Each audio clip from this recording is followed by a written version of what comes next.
Hola. Bueno, empezamos entonces en la página 150, el movimiento y el sistema de referencia.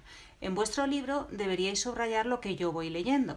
Y aquí nos dice que se define el movimiento como la variación de posición de un cuerpo respecto a un punto de referencia.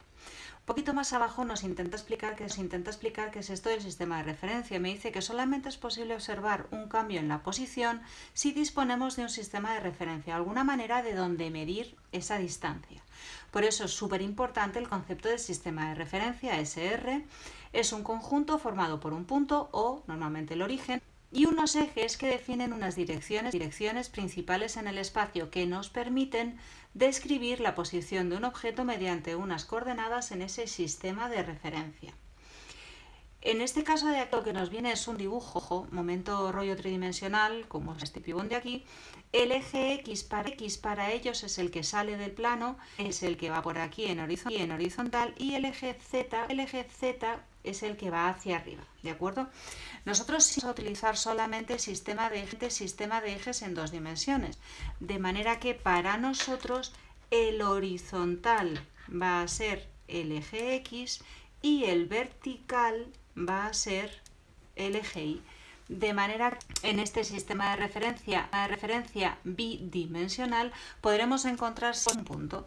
Si yo tengo aquí un punto, pues este punto tendrá una determinada distancia en el eje de las X, pues ponte que sea 4, y una determinada distancia en el eje de las Y, pues invéntate que sea 2. De manera que esto de aquí es coordenadas 4, 2, 2. A esto se refiere el libro con que un sistema de referencia permite identificar puntos a través de sus coordenadas. Punto de coordenadas 4, 2, 4 en el eje de las X, 2 en el eje de las Y. Sin embargo, nosotros este año vamos a utilizar esta parte de aquí, en vectores. Me dice que un sistema permite identificar vectores a través de componentes utilizando los vectores unitarios. Si yo me viniera aquí a mi sistema de referencia, yo puedo definir en el eje de las X un vector unitario. Unitario quiere decir de tamaño 1, vector unitario en el eje de las X.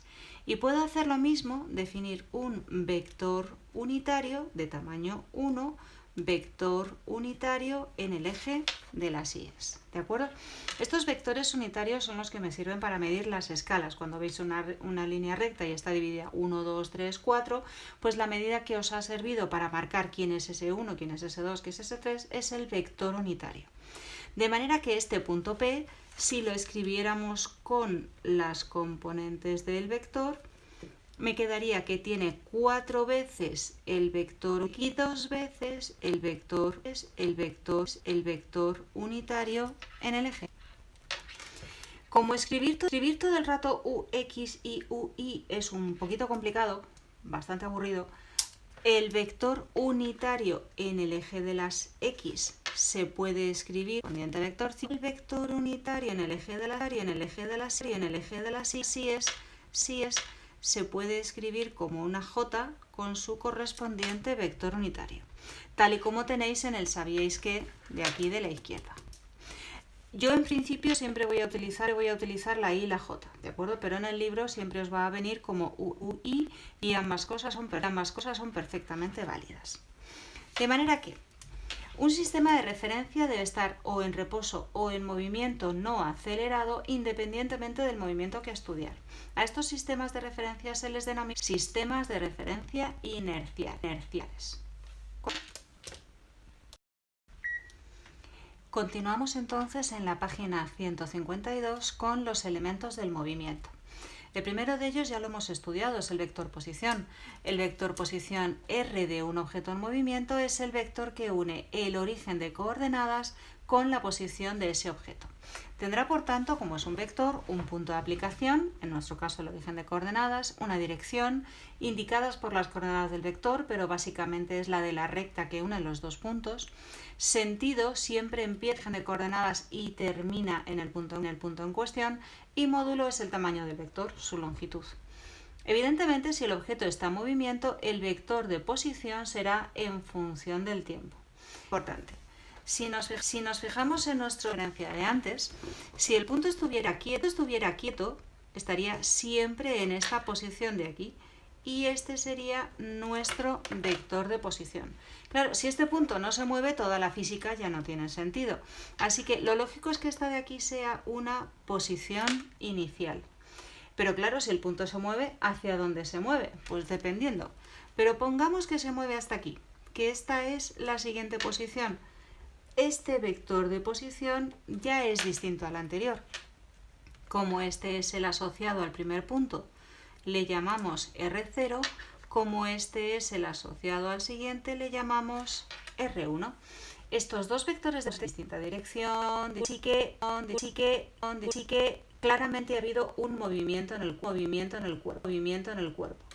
¿Qué quiere decir que el vector de posición dependerá del tiempo? Pues que más adelante veré que la coordenada X va a depender del tiempo y la coordenada Y va a depender.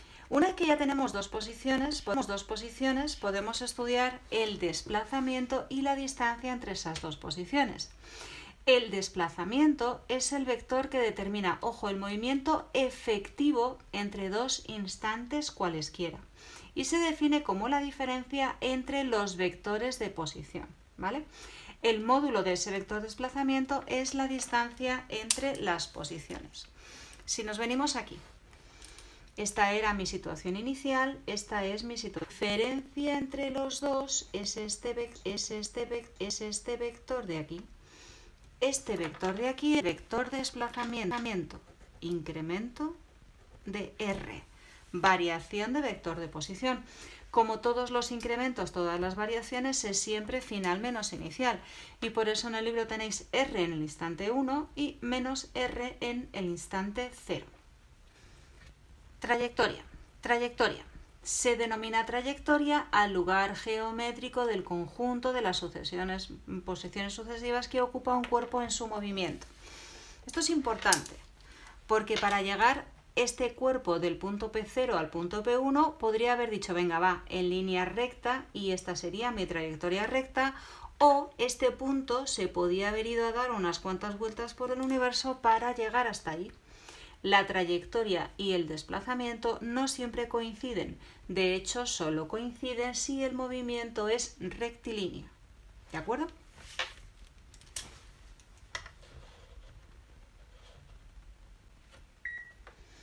Vamos a explicar entonces la actividad resuelta de la página 153. En esta ya nos dan un vector de posición que, como ya veis, depende del tiempo. Yo no lo voy a escribir con los vectores unitarios UX u Y, sino que directamente lo voy a escribir así con la Y y la J, ¿vale? Como esto depende del tiempo, la primera componente es siempre la componente en X, el 2t es la componente en X y el t cuadrado menos 2t es la componente en Y, ¿de acuerdo? Cuando me preguntan entonces dónde se encuentra al comenzar el movimiento, es lo mismo que decirme tú en t igual a 0 dónde estabas. Si tú quieres saber dónde estabas en t igual a 0, lo único que tienes que hacer es sustituir el tiempo por 0 en las dos componentes. En el libro entonces sustituye el tiempo por 0, operas 2 por 0, 0 al cuadrado, no sé qué, y resulta que esta partícula empezaba justo en el origen de coordenadas. Veis que tiene 0 veces el vector unitario en X, 0 veces el vector unitario en Y. Es decir, la primera posición era la posición 0, 0. Me vuelvo a preguntar después, ¿qué pasará entonces al cabo de 3 segundos? Y yo, pues habrá que sustituir el tiempo por 3. Sustituimos el tiempo por 3, 2 por 3, 3 al cuadrado, 2 menos 3, y le queda este vector, coordenadas 6 en el eje de las X, 3 en el eje de las Y. Eso no quiere decir que haya ido del tirón en línea recta del 0, 0 al 6, 3. Eso no lo sabemos. Habría que sustituir qué pasa en tiempo 1, en tiempo 1 y medio, en tiempo 2, en tiempo 2 y medio. Pero bueno. Cuando me preguntan ahora cuál ha sido el desplazamiento, recordar que es un vector. Es un vector que se calcula con el vector de posición final menos el vector de posición inicial. El vector de posición final será el 6i 3j. El inicial es el 0, 0. Claro, como restar 0 es muy fácil, el desplazamiento es j. Cuando me pide entonces la distancia entre la y la final, eso es el módulo del vector desplazamiento. Módulo de un vector, por si acaso recordamos, si un vector una componente en x por y más una componente en y por j, módulo de este vector será raíz cuadrada de suma de componentes al cuadrado, es decir, x al cuadrado más y al cuadrado.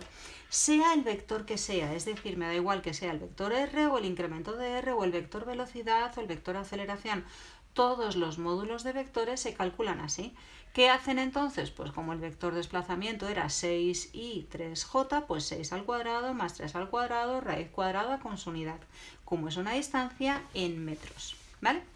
Luego me pregunta cuál es la expresión de la trayectoria, y esto es importante, ¿vale? La trayectoria se obtiene eliminando el tiempo entre las ecuaciones x e y.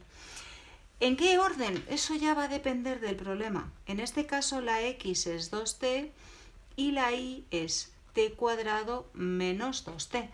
Parece evidente que es mucho más fácil despejar la t de la ecuación en x y sustituirla en la ecuación en y. Y me va a quedar entonces x partido por 2 al cuadrado menos 2x partido por 2. Esta es la manera en la que yo lo hago, ¿de acuerdo? Para mí es la manera más cómoda. Se puede hacer de hasta 3 maneras distintas, pero yo siempre intento buscar aquella ecuación en la que la t no está elevado al cuadrado ni nada similar, despejo la t de esa ecuación y sustituyo en la otra. No siempre tiene que ser despejar de la x y sustituir en la y, eso va a depender, ¿de acuerdo? La gráfica que nos ha quedado aquí es una parábola, básicamente lo que tenéis aquí en esta gráfica. Tenéis en rojo el vector desplazamiento, pero la gráfica esta de aquí representaría la trayectoria, ¿vale? Deberíais hacer ahora el problema 1 y todos deberíais hacer el problema 2 de deberes, ¿vale? Aquí se repite una i, así que por eso la tenéis tachada, ¿correcto? Problema 1 y problema 2. Gracias.